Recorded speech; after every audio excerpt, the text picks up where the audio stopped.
बोलिए। मैंने अपने बेटे का खून किया है, मार दिया उसको जान से, खत्म कर दिया सब कुछ। साहब एक मिनट साहब, सुनिए साहब, ये मेरे ससुर है साहब, और इन्होंने आपसे जो भी कहा है साहब झूठ कहा है। मैंने मारा अपने शौहर को, समीर को मैंने मारा है साहब। सबीना तू घर जा। साहब ये झूठ बोल रही है, ये मुझे बचाना चाहती है साहब।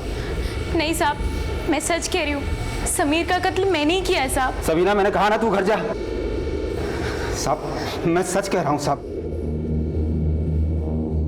दिल्ली ट्रांसपोर्ट कॉरपोरेशन में काम करने वाले रहमत शेख, जिनकी उम्र करीब 60 साल की है, वो एक दिन करमपुर पुलिस स्टेशन में आते हैं और अपने इकलौते बेटे की हत्या का जुर्म कबूलते हैं। उसी समय वहां पर मरने वाले समीर शेख की पत्नी सबीना शेख भी आती है और कहती है कि ये कत्ल रहमत ने नहीं बल्कि उसने किया है। कौन झूठ बोल रहा था और कौन सच? क्या सबीना सिर्फ अपने ससुर को बचाना चाहती थी? आखिर किसने मारा था समीर को?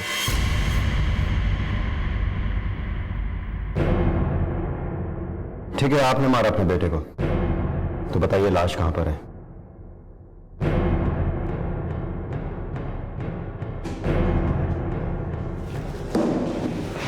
सर, हाँ संतोष, हमारे पास एक केस आया जिसमें दो लोग एक ही कत्ल की बात कबूल रहे हैं। अब दोनों में सच कौन बोल रहा है पता नहीं। तुम एक टीम लेकर उस लोकेशन पर जाओ जो रहमत शेख ने बताई है। Yes sir. अब समीर की लाश ही सारा सच बोलेगी। सुमंत, इस केस की जड़ तक पहुंचने के लिए हमें रिश्तों की गहराइयों में उतरना पड़ेगा।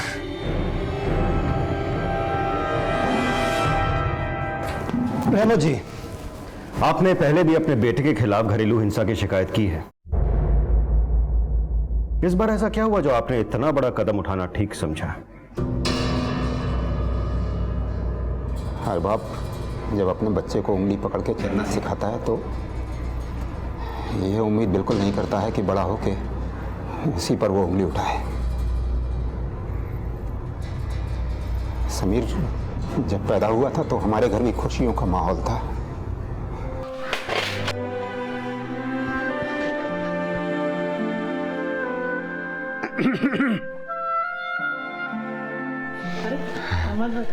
मुबारक हो। शुक्रिया, आप लोगों को भी मुबारक हो।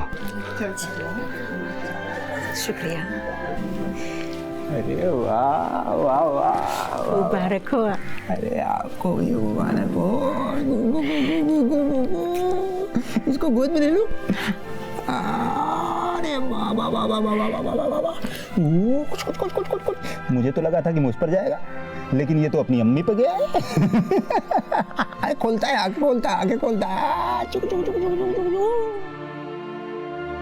उसने जब मेरी उंगली पकड़ी थी तो मैंने सोचा था बहुत अच्छे से उसकी परवरिश करूंगा और बड़ा होकर वो मेरा सहारा बनेगा। ये देखो देखो देखो देखो देखो। ये वाला देखो, ये वाला देखो। और ये देखो मंकी कैसे बोलता है।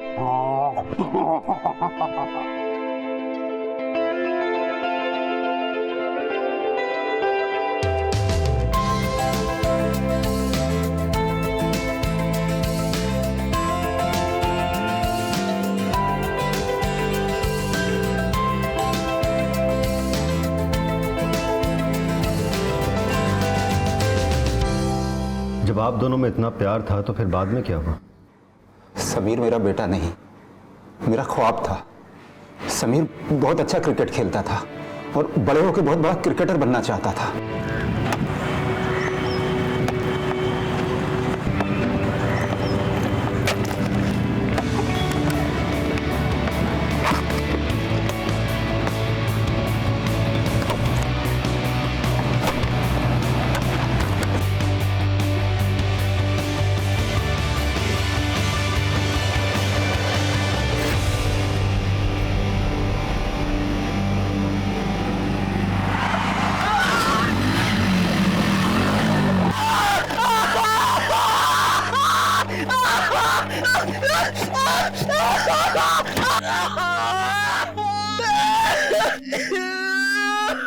मगर एक एक्सीडेंट में समीर का बायां पैर खराब हो गया।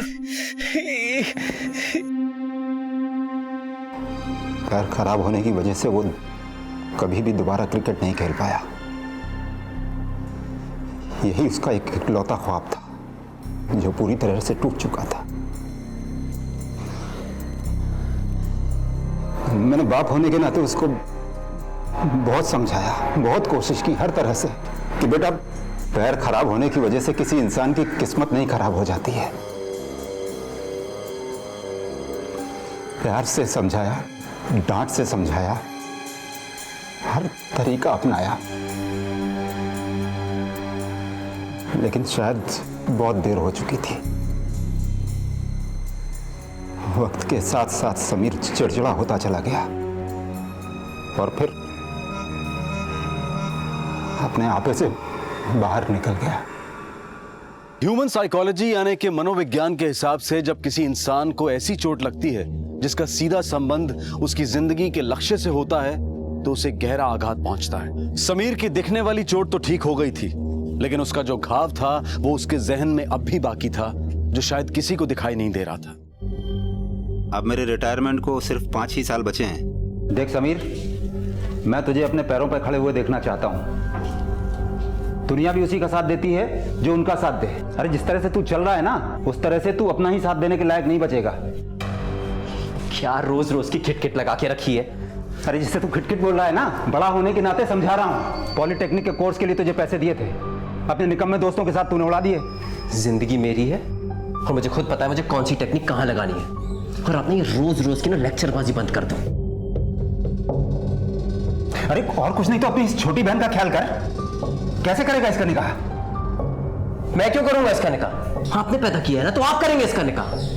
और पैसे की इतनी फिक्र हो रही है ना, तो अम्मी को इतनी महंगी गोलियां देने के साथ साथ एक 4 रुपए की सल्फास की गोली दे दो। पैसे भी बचेंगे और उन्हें जन्नत भी नसीब होगी। आप ज्यादा परेशान मत होइए, समीर अपनी जिम्मेदारियों को समझ जाएगा। अरे कब समझेगा अपनी जिम्मेदारियों को? मैंने तो सारी उम्मीद ही खो दी है। अभी भी एक उम्मीद बाकी है। ऐसा करते हैं, उसका निकाह करा देते हैं। बीवी और बच्चों का बोझ इंसान को जिम्मेदार बना देता है। और फिर मेरी बीवी ने मुझे सलाह दी, किसी अच्छी लड़की को देखकर समीर के साथ उसका निकाह करा दीजिए। पहले मैं इस सलाह के बिल्कुल खिलाफ था। मैं नहीं चाहता था कि किसी भी लड़की की जिंदगी समीर के साथ बर्बाद हो। और फिर मुझे बीवी की जिद के सामने घुटने टेकने पड़े। मुझे भी उसकी जिद में एक उम्मीद की किरण दिखाई दी और फिर हमने समीर का निकाह सबीना के साथ करवा दिया।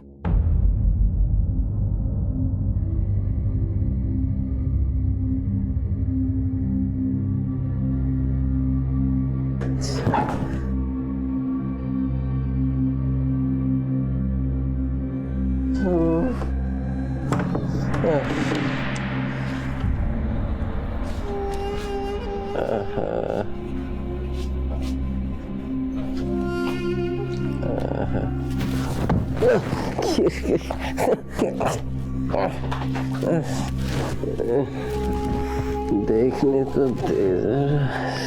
अरे क्या हुआ? सुहाग रात है मेरी, अरे निकाह हुआ है हमारा। सुनो तो। छोड़िए। अरे सुनो तो। छोड़िए हमें। छोड़िए मुझे।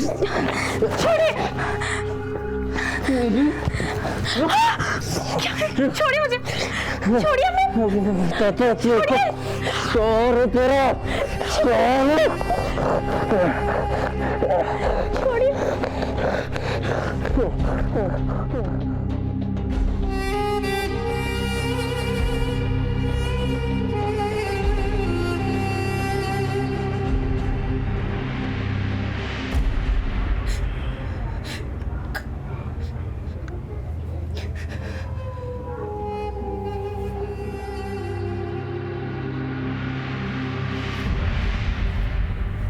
अरे नूर, तुम ये सब क्यों कर रही हो?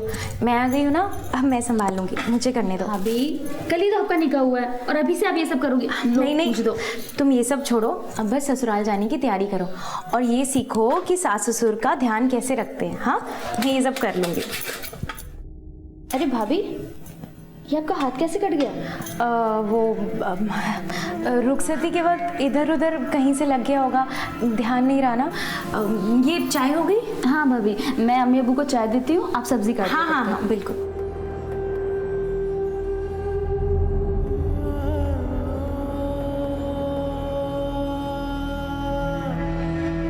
जो समीर मेरे साथ कर रहा था उसके बारे में मैं सिर्फ अपनी अम्मी को ही कह सकती थी। जब मैंने अम्मी को सब बताया तो उन्होंने मेरी इस बात को तवज्जो ही नहीं दी। उनका कहना था कि हर निकाह में ये सब होता रहता है, मेरा निकाह नया है इसीलिए शायद मुझे ये सब अजीब लग रहा है। अम्मी ने कहा कि मैं सब कुछ भुलाकर अपने रिश्ते में आगे बढ़ने की कोशिश करूं,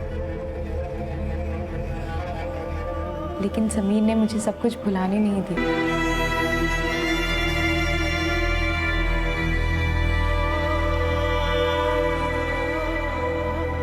मैं सब कुछ सहती रही। मैंने समीर के अम्मी और अब्बू को कुछ नहीं बताया। वो अच्छे लोग थे साहब, मैं उन्हें दुख नहीं पहुंचाना चाहती थी। पियाने के पति द्वारा पत्नी का बलात्कार हमारे समाज का एक घिनौना आईना है और ज्यादातर केसेस में तो इस बात को हमारे समाज में दबा दिया जाता है या नजरअंदाज कर दिया जाता है और यहां तक कि कई केसेस में तो पत्नियां इसे अपनी किस्मत मान बैठती हैं। लेकिन ये चुप्पी इस समस्या का हल नहीं बल्कि बलात्कार करने वाले को बढ़ावा देना है और यही समीर और सबीना के केस में हुआ।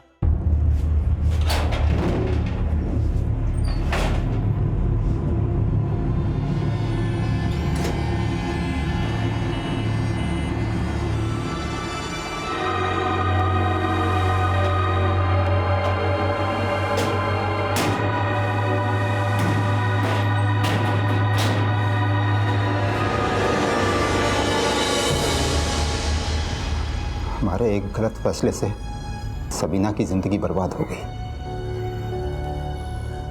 हमने सोचा था कि इस निकाह की वजह से हमारा बेटा समीर सुधर जाएगा, लेकिन ये नहीं सोचा था कि अगर ऐसा नहीं हुआ तो सबीना की जिंदगी पर क्या गुजरेगी। और बिल्कुल ऐसा ही हुआ।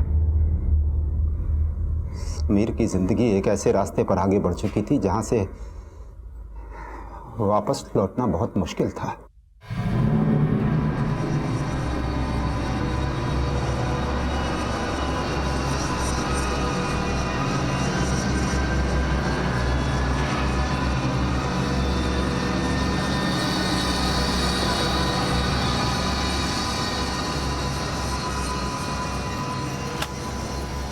ये मेरे खून पसीने की कमाई है, तुझे अय्याशी में उड़ाने नहीं दूंगा मैं।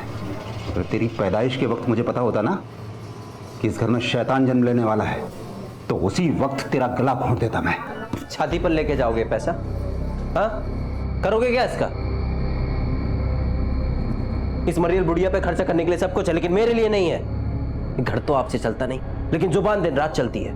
मुझे ज्यादा समझाने की कोशिश की ना तो इस घर के साथ साथ इस घर की हर चीज बेच दूंगा, समझे? लाद।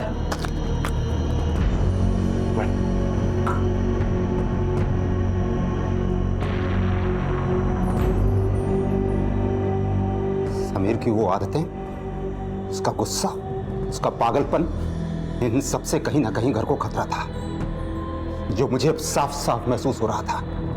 आज उसने पैसे चुराकर हमारे साथ बदतमीजी की, कल को घर के सारे पैसे खत्म हो जाते, वो किसी भी नीच हरकत पर उतर सकता था। वो मेरी बेटी नूर को भी भेज सकता था और ये मैं बिल्कुल बर्दाश्त नहीं कर पाता। मैंने हर नाकाम कोशिश की उसकी गंदी आदतों को खत्म करने की, लेकिन उसकी गंदी आदतें खत्म नहीं हुई, इसीलिए मैंने उसे खत्म कर दिया। मार दिया उसे, मार दिया उसे।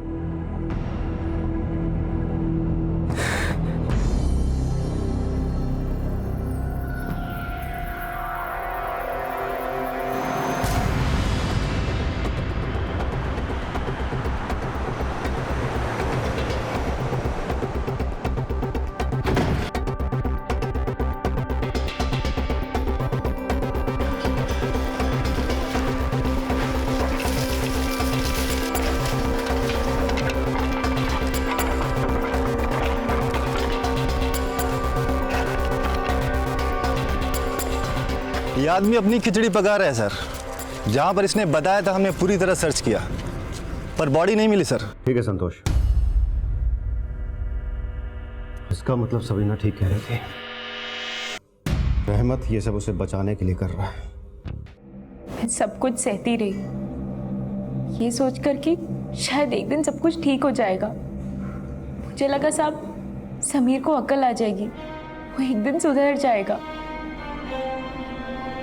लेकिन इस बार जो उसने किया, मैं उसे बर्दाश्त नहीं कर पाई।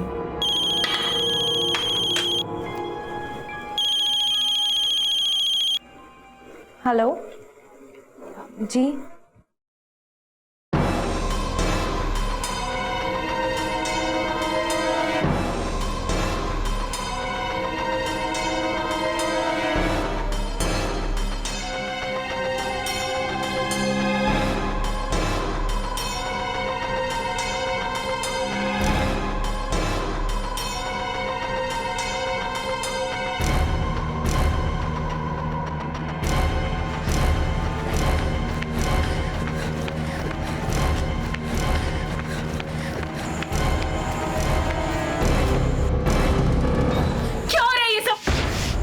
आनी चाहिए आपको। घर के बाद ये सब शराब क्या कम थी जो तुम की फांसी में उतर आए?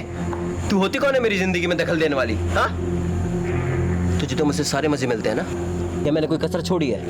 अभी इसके आगे मैं किसी के साथ कुछ भी करूं, जीऊं मरूं सोऊं पीऊं, तू होती कौन है मेरी जिंदगी में दखल देने वाली? क्या कर रहा तू? अबे मेरी बीवी है, दिक्कत हो रही है तेरे को? हाँ, दिक्कत हो रही है तेरे को? चले जाते। समीर,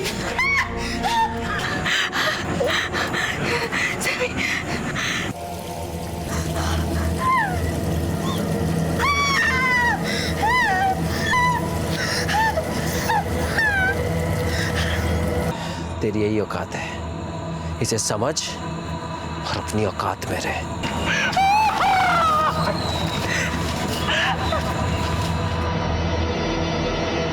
जो जिल्लत में बंद कमरे में सहती रही, वो अब पूरी दुनिया के सामने थी।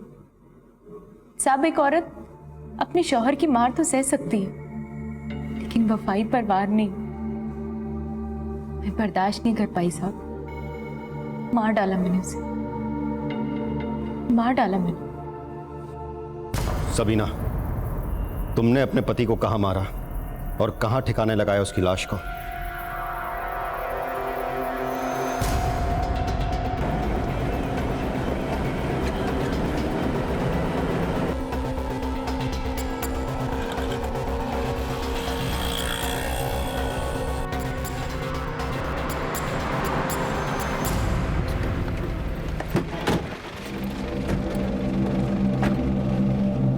बोलो सबीना। साहब, यही मारा था मैंने उसे। हाँ मारा था, तो फिर लाश किधर है? मालूम नहीं साहब, यही होनी चाहिए थी। सुमन, एक काम करो, सारी एरिया चेक करो।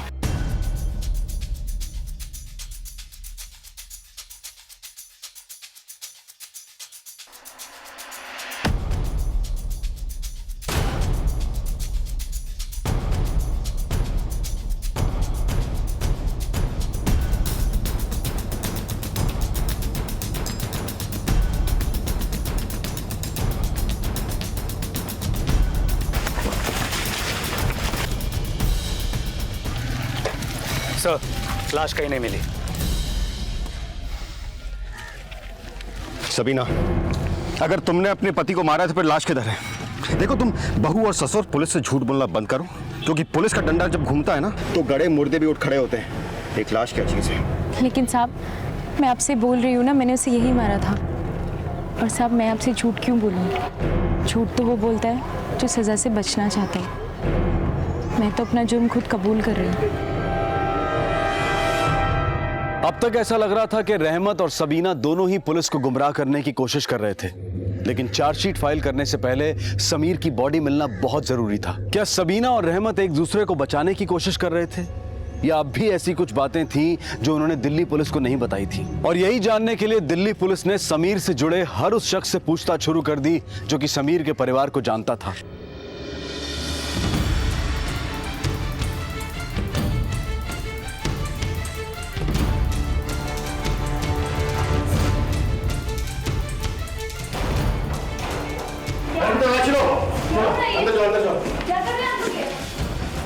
इधर देखो।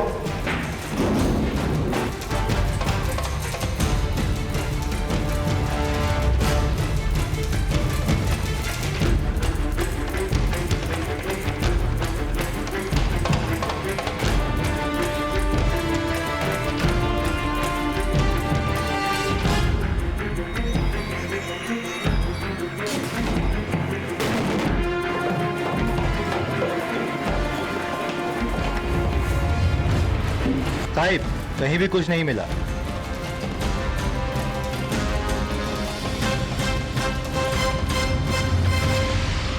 हाँ साहब, समीर और सबीना में मनमुटाव तो था। अक्सर उनके घर से मारपीट की आवाज़ें भी आती रहती थी। समीर के पिताजी तो बहुत अच्छे इंसान हैं, पर पता नहीं समीर ऐसे कैसे निकल गया। अक्सर शराब पीकर हंगामा करना जैसे उसकी रोज़ की आदत हो गई थी। नशे में तो किसी को भी गालियां देने लगता था साहब। हम लोग तो उससे परेशान हो गए थे। एक रात को तो मेरे घर के बाहर आकर उसने बहुत सारी गालियां दी। रहमत भाई तो उससे परेशान हो गए थे। उनका तो घर से निकलना मुश्किल कर दिया था उसने। झगड़ा तो उसका सबके साथ होता था साहब। बीबी को मारता था। एक रोज तो उसने रहमत चाचा को भी मारा था। हमेशा शराब के नशे में धुत रहता था। उस रोज तो रात को भी उसने रहमत चाचा के साथ झगड़ा किया था। सर, ये केस खुद चल के हमारे पुलिस स्टेशन आता है और 2 लोग खुद को मुजरिम बताते हैं। समीर के बारे में जो इन दोनों ने बताया, पड़ोसियों के स्टेटमेंट के हिसाब से समीर बिल्कुल वैसे ही था। लेकिन सर, क्या ये हो सकता है कि ये दोनों हमसे कुछ छुपा रहे हो? ये हो सकता है कि समीर मिसिंग हो, मरा नहीं है। और अगर वो मरा है तो उसकी लाश कहाँ है? क्योंकि सर, जब तक हमें लाश नहीं मिलती हम कैसे मान लें कि समीर मर चुका है? सुमंत, यही तो जानना है कि आखिर समीर की लाश गई कहाँ। और यहाँ ये दोनों सबीना और रहमत खुद की अपनी खिचड़ी पकाए जा रहे हैं। इस पूरी स्टोरी में कोई तीसरी कड़ी जरूर है जिसका पता हमें जल्द से जल्द लगाना होगा ये सारी गुत्थी सुलझाने के लिए। आप दोनों के बताए जगहों पे तो बॉडी मिली नहीं, तो बॉडी को आसमान खा गया कि जमीन निकल गई? आखिर हुआ क्या? अब तो ऐसा लगता है कि आप दोनों के बाद समीर खुद आकर यहां पर अपने मर्डर की बात कबूलेगा। आखिर माजरा क्या है रहमत साहब? क्यों झूठ बोल के हमें घुमा रहे हो? अपनी उम्र का लिहाज करो। अच्छा नहीं लगेगा इस उम्र में अगर हमें अपने स्टाइल में आपको घुमाना पड़े तो। साहब, मैंने ही मारा है अपने बेटे को। मैं आपसे झूठ क्यों बोलूंगा? और झूठ बोलकर फायदा क्या होगा? आपको मेरी बात पर भरोसा नहीं है तो अनीस से पूछ लीजिए।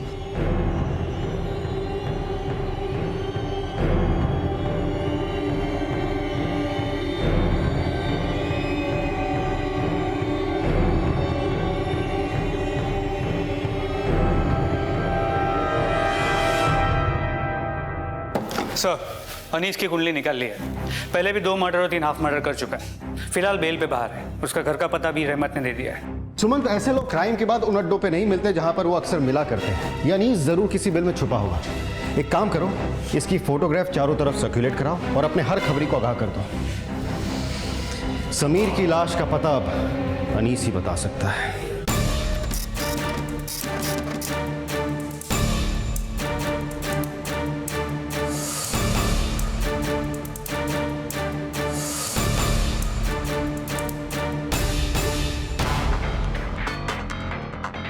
अनीस कहाँ है? पता नहीं साहब, 3 दिन से घर नहीं आया। हम लोग भी चिंता कर रहे हैं। अगर वो आपको कांटेक्ट करता है तो सबसे पहले आप हमें बताएंगे।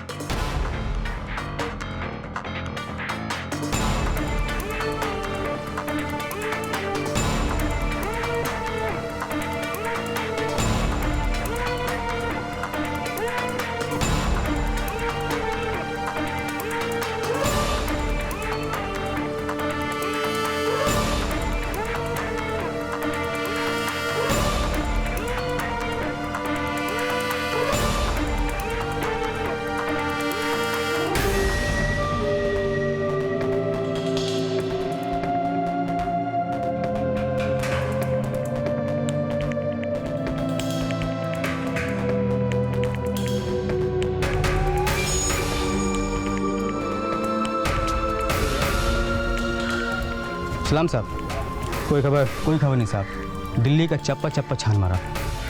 ठीक है, अनीस की कोई भी खबर मिले पहले मुझे फ़ोन करना। ठीक है साहब, चला।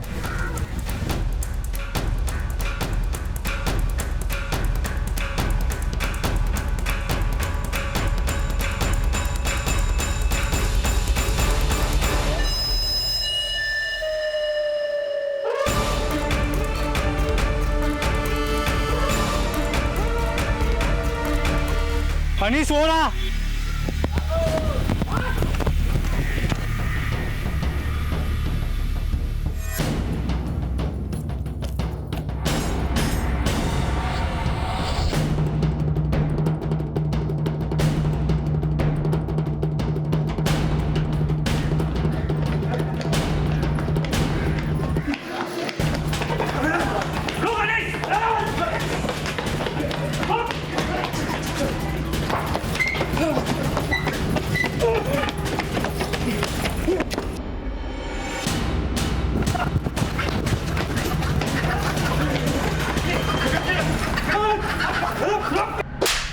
साहब वो बुढ़ा झूठ बोल रहा है साहब, वो सटिया गया है साहब। सच्ची बता रहा हूँ, ये गलत काम मैंने कब के छोड़ दिए। हाँ ये बात सच है कि ये सब काम मैं करता था, लेकिन ये सब काम मैंने बहुत पहले छोड़ दिया साहब। हाँ ठीक है, मैं उसके लड़के को जानता था, वो बुढ़ा हमारे एरिया में रहता था ना साहब। अब उसे किसी का नाम सूझा नहीं तो जबरदस्ती मेरा नाम ले रहा है साहब, फंसा रहा है साहब वो मेरे को। सच बोल रहा हूँ, खुदा की कसम।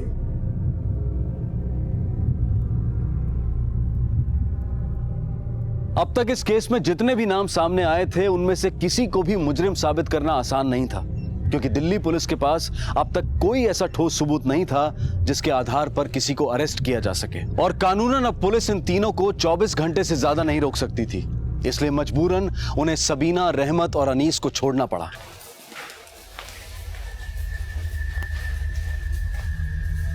रहमत साहब, फिलहाल हम आपको घर जाने दे रहे हैं, क्योंकि जब तक समीर की बॉडी नहीं मिलती हम कोई चार्जशीट फाइल नहीं कर सकते। समीर की बॉडी को हम तलाश रहे हैं और बहुत जल्द इस केस की सारी परतें खुल जाएंगी।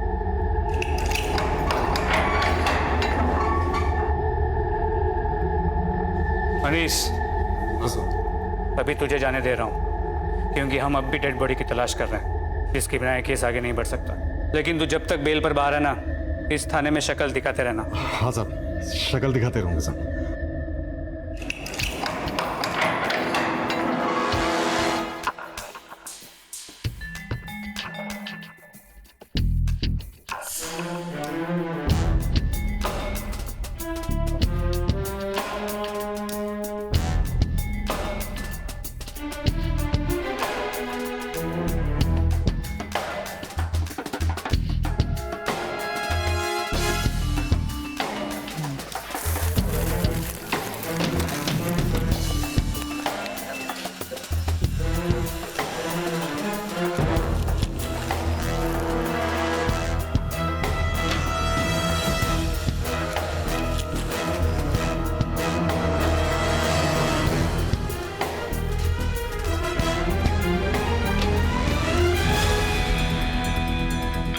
सर ये बॉटल मिली है सर, और इसमें हल्का सा ब्लड भी दिख रहा है।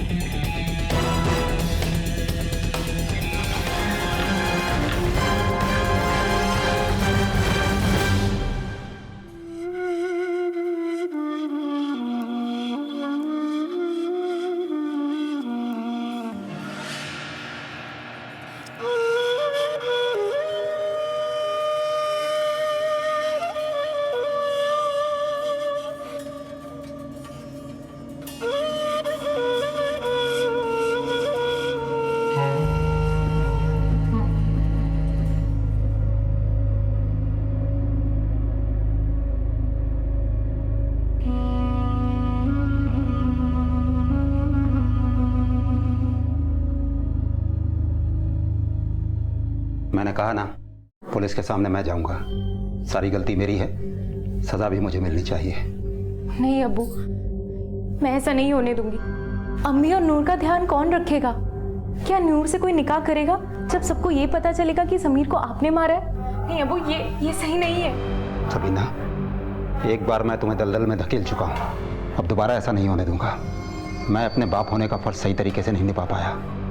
अगर मैं ये फर्ज सही तरीके से निभाता तो आज ये दिन नहीं देखना पड़ता। मैं जा रहा हूँ, तुम नूर और अम्मी का ख्याल रखना। अब्बू अब्बू अब्बू सुनिए अब्बू। अम्मी, नूर, तुम बिल्कुल भी फिक्र मत करो। अब्बू बहुत जल्द घर वापस आ जाएंगे। मैं हूं ना, मैं छुड़वाऊंगी अब्बू को। तुम अपना और अम्मी का ध्यान रखो, मैं सब संभाल लूंगी। वैसे भी इस घर को अब्बू की बहुत ज़रूरत है। मैं सब संभाल लूंगी। भाभी सुनिए तो।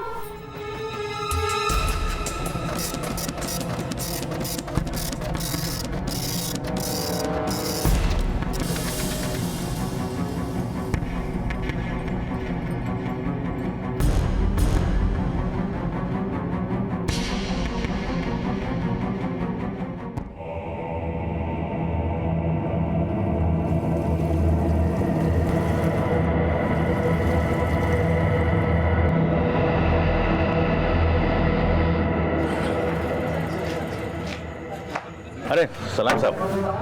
जानते हो दोनों को? हाँ, ये दोनों तो हमारे परमानेंट कस्टमर हैं। ये समीर है और ये अनीस है। आखिरी बार कब आए थे? ये कोई 4-5 दिन पहले, लेकिन उसके बाद नहीं आए। साथ में आए थे? दोनों साथ में आए थे और दोनों साथ में यहाँ से गए भी। फिर उसके थोड़ी देर बाद अनीस आया और एक बोतल लेकर यहाँ से चला गया। कौन सी बोतल ले गया था अनीस? ये वाली से।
क्या अनीस, मर्डर भी अकेला करेगा, बॉडी का क्रियाक्रम भी अकेला करेगा? बड़ा खुदगर्ज टाइप का है रे तू। थाने तो साथ साथ चलेगा ना? पकड़ उसको, पकड़।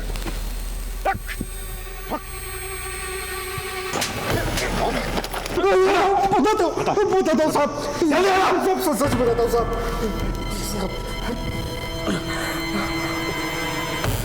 मैंने ही समीर को मारा था साहब, लेकिन इसकी सुपारी रहमत चाचा ने दी थी साहब। एक दिन वो घर पे आए थे साहब।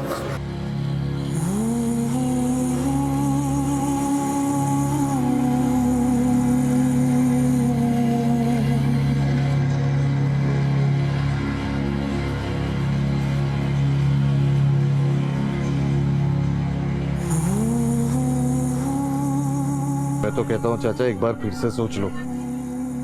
हमारा क्या जाएगा, तुम्हारा बेटा चले जाएगा। अरे बेटे की सुपारी दे रहे हो, किसी दुश्मन की नहीं।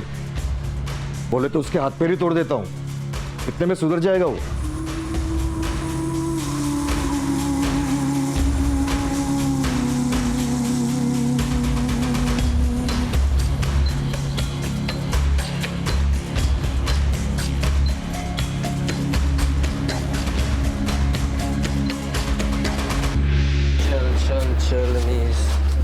ज्यादा हो गई आज। तू कैसे जाएगा? गाड़ी से जाएगा और कैसे जाएगा? आज भी गाड़ी लेके आया तू? हाँ चल।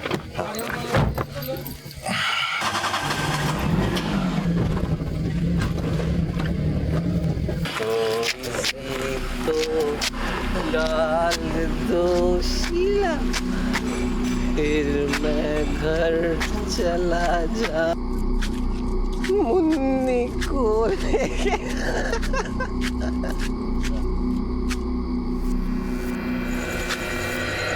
अरे हाँ अनीस, तेरे बाप ने तेरी सुपारी दी थी।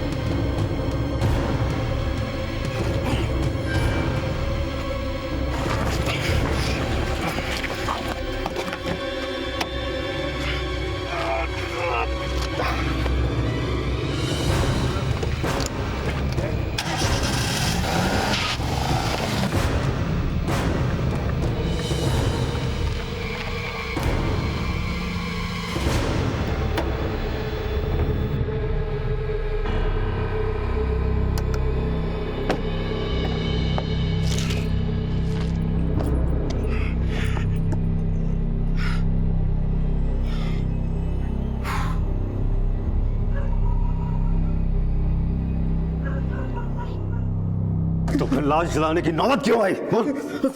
साहब, आप लोगों को मुझ पे शक हो गया था, इसलिए मैं भी डर गया था साहब। इसलिए मैंने फैसला किया कि लाश को जला डालूं साहब। तो साहब वो लाश ही नहीं रहेगी तो फिर सबूत ही नहीं रहेगा ना साहब।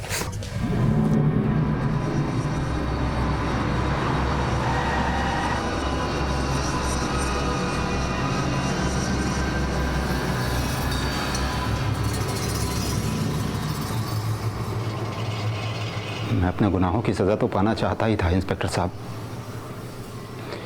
लेकिन मेरा गुनाह सिर्फ उतना नहीं है जिसकी कोर्ट सज़ा देगा।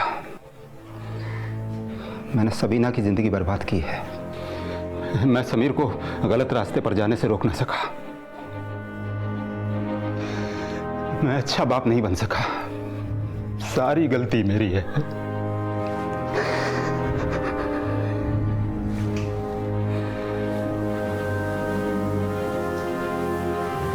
अब्बू, अब्बू।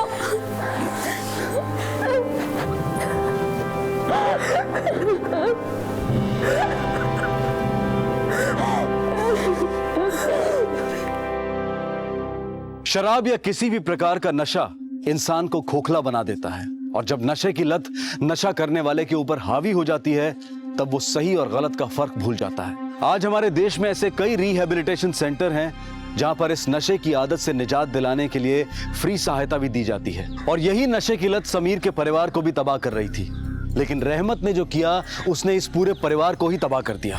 हम सभी अपने परिवार से प्यार करते हैं और उनकी सुरक्षा हमारी जिम्मेदारी है, लेकिन उसकी कीमत किसी की जान नहीं हो सकती। रहमत के एक गलत फैसले का हर्जाना आज पूरे परिवार को भुगतना पड़ रहा है, क्योंकि परिवार का सबसे समझदार और जिम्मेदार सदस्य रहमत शेख आज जेल की सलाखों के पीछे है। समीर की बॉडी रिकवर होते ही रहमत और अनीस को हत्या और हत्या की साजिश के लिए अरेस्ट कर लिया गया।